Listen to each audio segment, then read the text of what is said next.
லோகா படத்துல மைக்கேல்னு ஒரு கேரக்டர் வரும். அதெல்லாம் மனுஷனே இல்ல தெரியுமா, சேட்டை பிடிச்ச பையன் சார் அந்த சாத்தன்னு. திடீர்னு ஓடுறது, தாவறது, குதிக்கிறதுன்னு ஒரு நக்கலா மொம்பு பண்ணிட்டே இருக்கிற ஒரு டைப்.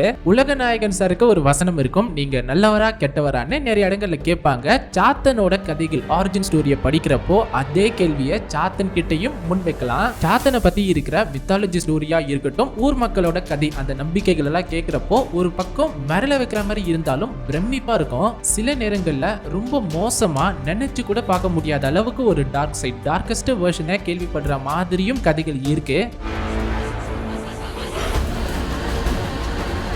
பல நேரங்களில் வியப்பா ஆச்சரியமான கதைகளையும் கேள்விப்பட முடியும். அந்த மாதிரி ஒன் ஆஃப் த வெர்ஷன்ஸ் தான் நம்ம லோக்கால பார்த்த மைக்கேல், அதாவது டொவினோ தாமஸ் ஆக்டர் பண்ண சாத்தன் கேரக்டர். லோகா படம் ரிலீஸ் ஆகி பயங்கர சக்சஸ்ஃபுல்லா போயிட்டு இருக்கு. அதனோட ஒரு சின்ன ஃபியூவலா வென் லெஜெண்ட்ஸ் ஸ்டில்னு ஒரு ப்ரோமோ ரிலீஸ் பண்ணியிருந்தாங்க. கேஷுவலா பார்க்கும்போது பயங்கர ஜாலியா ஃபன்னா இருந்தாலுமே உள்ளுக்குள்ள ஏகப்பட்ட ஈஸ்டர் எக்ஸ், இன்ட்ரெஸ்டிங்கான கதைகள், அது மட்டும் இல்ல சில கேள்விகளும் இருக்கு. அது என்ன 389 சகோதரர்கள்? அவரே சொல்லியிருப்பாரு, நான் மட்டும் இல்ல என்னோட மற்ற 389 சகோதரர்களுமே குரோனிக் ஆல்கஹாலிக்ஸ் மென்ஷன் பண்ணிருப்பாரு. அப்ப அவரையும் சேர்த்தா 390 சாத்தன்கள். அது என்ன ப்ரோ 390 கொஞ்சம் விசித்திரமா இருக்கேன்னு ஒரு கேள்வி வந்தா உங்க டவுட் 100% நியாயமானது தான். மொத்தமா 400 சாத்தன்கள் தான் இருந்திருக்காங்க.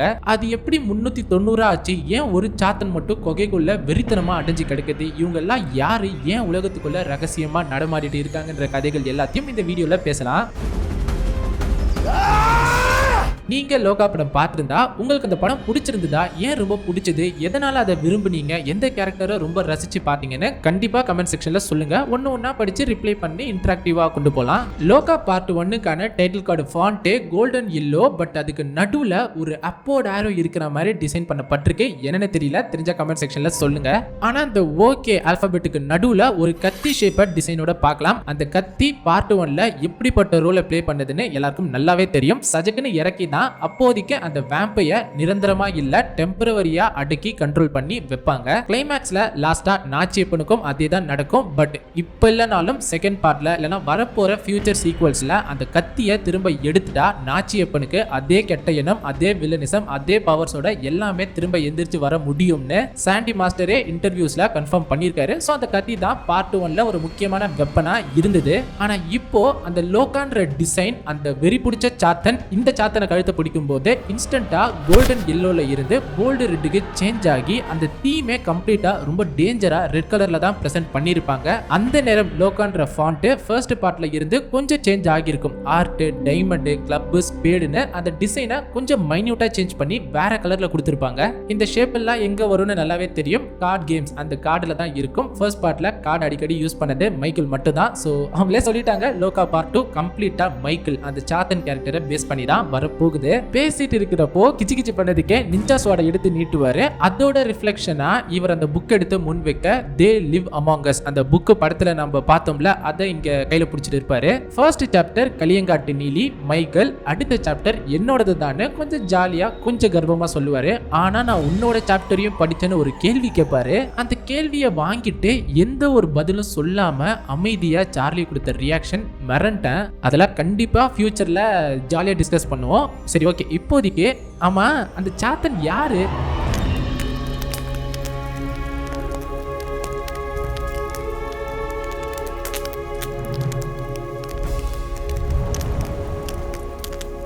ஒரு நாள் சிவன் தனியா காட்டுக்குள்ள வேட்டையாட கூலின்ற ஒரு காட்டுக்குள்ள போனப்போ அங்க ஒரு ட்ரைபல் உமன் கூலிவாகான்ற ஒரு பெண்ணை பாக்குறாரு. அவங்கள முதன் முறையா பார்த்ததும் அந்த அன்பு, ஒரு காதல், அவங்க கூட பழகணும்ன்ற ஒரு எண்ணம் வரப்போ அதை கேள்விப்பட்டதும் கூலிவாகா பயங்கரமா நடுங்கி போயிட்டாங்க. ஏன்னா அந்த பெண்மணி பார்வதியோட ரொம்ப தீவிரமான டிவோட்டி ஃபாலோவர்னு சொல்லலாம். அதனால சிவனோட கோரிக்கையை ஏத்துக்கிட்டா அது பார்வதிக்கு பயங்கரமான ஒரு கோவத்தை உண்டாக்கும். அதே நேரம் சிவனை மறுத்து பேசிட்டா அது சிவனை பயங்கரமா கோவப்படுத்தும். என்ன பண்றதுன்னு தெரியாம நடுங்கி போயிட்டாங்க. இதுக்கு ஒரே தீர்வு, பேசாம பார்வதி கிட்டேயே மனமுருகி கேட்டுலாம்னு மண்டிடுறாங்க. அந்த நேரம் பார்வதி தரிசனம் கிடைச்சது மட்டும் இல்லாம இன்னொரு விஷயமும் சொல்றாங்க. போன ஜென்மத்துல நீ என்னோட டிவோட்டி மனஸ்வினியா பிறந்த, என்னோட பெர்மிஷன் இல்லாம கணேஷாக்கு பிரஸ்ட் ஃபீட் பால் கொடுத்ததால எனக்கு கோவம் வந்து உன்னை நான் சபிச்சிட்டேன். அடுத்த ஜென்மத்துல இந்த மாதிரி காட்டுக்குள்ள நீ ஒரு பெண்ணா பிறக்கணும்னு சபிச்சேன். பட் அந்த நேரம் எனக்கு கொஞ்சம் கோவத்துல சொன்னதால ரெண்டாவதா உனக்கு ஒரு சின்ன வரத்தையும் கொடுத்தேன். என் குழந்தைக்கு என்னோட அனுமதி இல்லாம நீ அந்த செயலை பண்ணதால அடுத்த ஜென்மத்துல சிவனோட குழந்தைய நீ வளர்க்குற மாதிரி உனக்கு ஒரு வரம் கிடைக்கும், வாழ்க்கை கிடைக்கும்னு அந்த சாபத்துக்கு அப்புறமா சின்னதா ஒரு வரத்தை கொடுத்துருக்காங்க. அதனாலதான் இந்த ஜென்மத்துல நீ இப்படி இருக்க, சிவன் உன்னை தேடி வந்திருக்காரு, இது எல்லாமே முன்னாடியே நிர்ணயிக்கப்பட்டதுன்னு ஒரு பதில சொல்லும் போது பார்வதியை பூமியில இருந்து கீழே இறங்கி கூலி வாகா அந்த ட்ரைபல் பெண்ணோட தோற்றத்துக்கு பார்வதி உருமாறி சிவனை போய் சந்திக்கிறாங்க. அவங்க 2 பேருக்கும் ஒரு குழந்தை பிறக்குது. யாருமே இந்த பூமிக்கு சும்மா வர மாட்டாங்க, எல்லாத்துக்குமே ஒரு காரணம் காரியம் இருக்கும், ஒரு தம்மம் இருக்குன்ற அடிப்படையில அந்த நேரம் அந்த குழந்தை பிறக்கும் போது பிரிங்காசூரன் ஒரு கொடூரமான அசூரன் அரக்கன் இருந்திருக்கான். சொர்க்கம், பூமி, நரகம்னு இந்த 3 உலகத்தையும் ரவுண்டு கட்டி ஒரே ஆளா டார்ச்சர் கொடுத்துட்டு இருந்ததால அந்த குழந்தையோட பிறப்பு, பூமியோட வருகைக்கான காரணமே அந்த பிரிங்காசூரன்ற அசுரனை அழிக்கதான்னு தேவர்கள்ல இருந்து சிவன் பார்வதி எல்லாருக்குமே ஒரு தெளிவு கிடைக்குது. அந்த காலம் வர வரைக்கும் இந்த குழந்தைய நீயே வளர்த்துக்கோன்னு பார்வதி கூலிவாகா கிட்ட கொடுக்குறாங்க. சுமக்கிறது மட்டும் இல்ல, வளர்க்கறதுமே அதுக்கு ஈக்குவலண்டான ஒரு விஷயம் தானே. ஸோ அந்த குழந்தை வளர்ற வரைக்கும் கூலிவாகா கிட்ட தான் இருக்கு.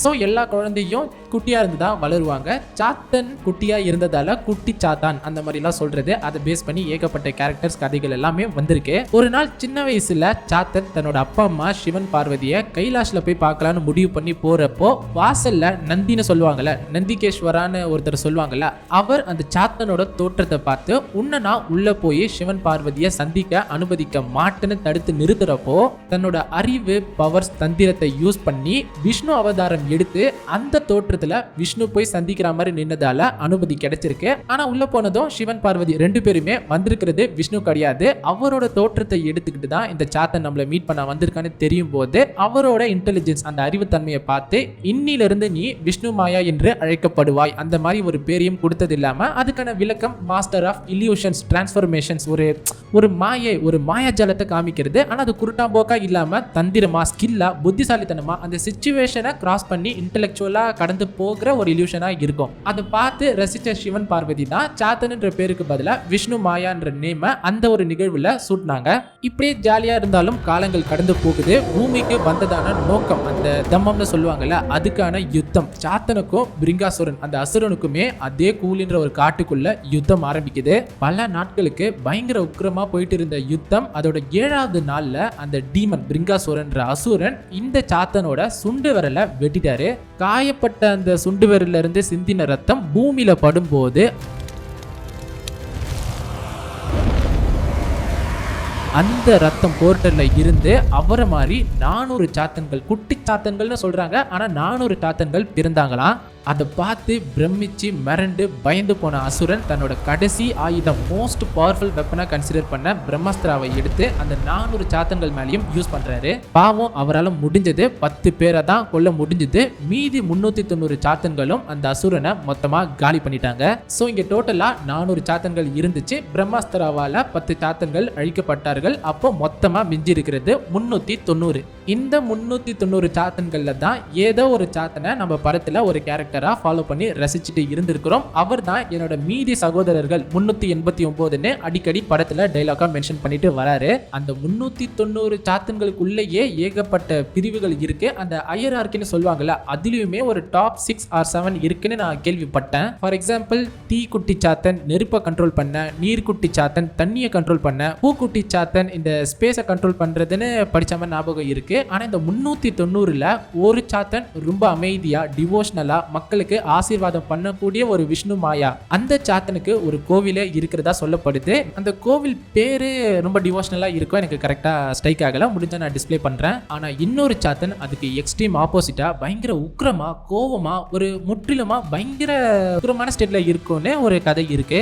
அந்த சாத்தன் தான் குகைக்குள்ள தனிமையா இருக்கிற மாதிரி படத்துல மேபி காமிக்கலாம், இல்லைன்னா அதுக்கு ஒரு பேக் ஸ்டோரி கண்டிப்பா வித்தியாசமா படத்துல டிசைன் பண்ணியிருப்பாங்க, நான் ஸ்ட்ராங்கா நம்புறேன். பட் இப்போதைக்கு அந்த மாதிரி ஒரு இன்ஸ்பிரேஷன் தான் லோகாவோட சாப்டர் 2க்குள்ள ஒரு சின்ன ஸ்பார்க்கா இருக்க நிறைய வாய்ப்புகள் இருக்குன்னு நான் இப்போதைக்கு நம்புறேன். இப்பதான் படிச்சுட்டு வந்தேன். அந்த உக்கிரமான கோவத்துல இருக்கிற சாத்தனோட பேரு கரின்குட்டி சாத்தனா. இதுதான் அந்த 390 சாத்தன்ஸ்ன்ற நம்பருக்கு பின்னாடி இருக்கிற கதை. இன்னொரு ஸ்டோரியுமே இருக்கு, அது கொஞ்சம் டார்க்கா இருக்கும். இப்ப பேச வேணாம், படம் OTTல ரிலீஸ் ஆன அப்புறம் ஓரளவுக்கு ரிலேட் ஆச்சுன்னா கண்டிப்பா அந்த ஸ்டோரி பத்தியும் பேசலாம். ஸோ அதான் சொன்னேனே, அது ஒரு டார்க் வெர்ஷன், அப்புறம் இன்னொரு டார்க்கஸ்ட் வெர்ஷன் இருக்கும். பிரம்ம யுகம்னு ஒரு படம் பார்த்துருப்பீங்க. அதுவுமே சாத்தனை ரிலேட் பண்ண ஒரு கதை தான். படம் பார்க்கலன்னா இன்ட்ரெஸ்ட் இருந்தா மிஸ் பண்ணாம பாருங்க. பிளாக் அண்ட் ஒயிட்ல தான் இருக்கும். ஒரு 10-15 நிமிஷம். அதுலயுமே கலியங்காட்டு நீலின்ற ஒரு கேரக்டர் இருக்கும். சாத்தன் இருப்பாங்க. ஒரு 10-15 நிமிஷம் கொஞ்சம் கஷ்டமா இருக்கும், வித்தியாசமா இருக்கும். Because black and white film அது. ஆனா அந்த வேர்ல்டுக்குள்ள போயிட்டீங்கன்னா ஒரு டார்க்கான ஸ்டோரி நீங்க பாப்பீங்க.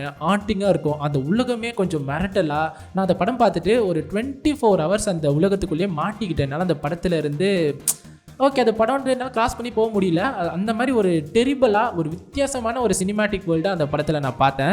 என்னப்பா ரொம்ப சிலாகிச்சு எலிவேட் பண்ணி பேசுறேன்னு நினைக்காதீங்க. டைரக்டர் மாரி செல்வராஜ் இருக்காருல்ல, ஒரு இன்டர்வியூவில் பார்த்தேன். அவர் அந்த படம் நானாச்சு 24 மணி நேரம் சொன்னேன். அவர் பொறாமப்பட்டு ஏங்கி போய் ஒரு 4 நாள் அந்த உலகத்துக்குள்ளே மாட்டிக்கிட்டதாகவுமே சொல்லியிருப்பாரு.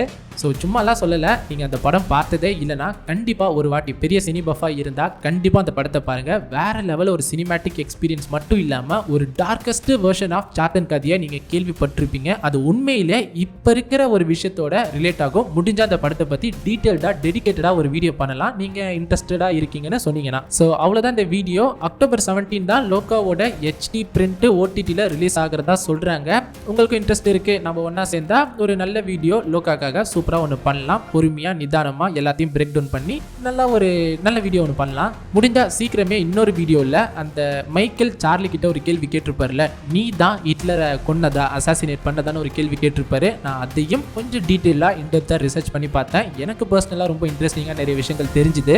அதையுமே முடிஞ்ச வரைக்கும் சீக்கிரமாக இன்னொரு வீடியோவில் கவர் பண்ணி பேசுவோம். நீங்கள் சொல்லுங்கள், எனக்கு சில தாட்ஸ் இந்த மாதிரி ஐடியாஸ் எல்லாம் இருக்குது. உங்களுக்கு அதெல்லாம் பேசினா ஓகேவா, இன்ட்ரெஸ்டிங்காக பார்ப்பீங்களா கேட்பீங்களா எப்படின்னு எனக்கு தெரியல. ஸோ உங்கள் தாட்ஸ் என்ன எதிர்பார்க்குறீங்கன்னு மறக்காம கமெண்ட் செக்ஷனில் சொல்லுங்கள். முடிஞ்ச வீடியோக்கு ஒரு லைக் மட்டும் போட்டு விட்டுருங்க. சீக்கிரம் வேறு வீடியோவில் மீட் பண்ணுவோம். அது வரைக்கும் ஜாலியாக சேஃபாக ஹாப்பியாக இருங்க. பாய் மாமே. திருப்பதியில லட்டுக்கு பதிலா ஜிலேபியை விட்டார்னு விட்டியாடா ஒரு பீலா.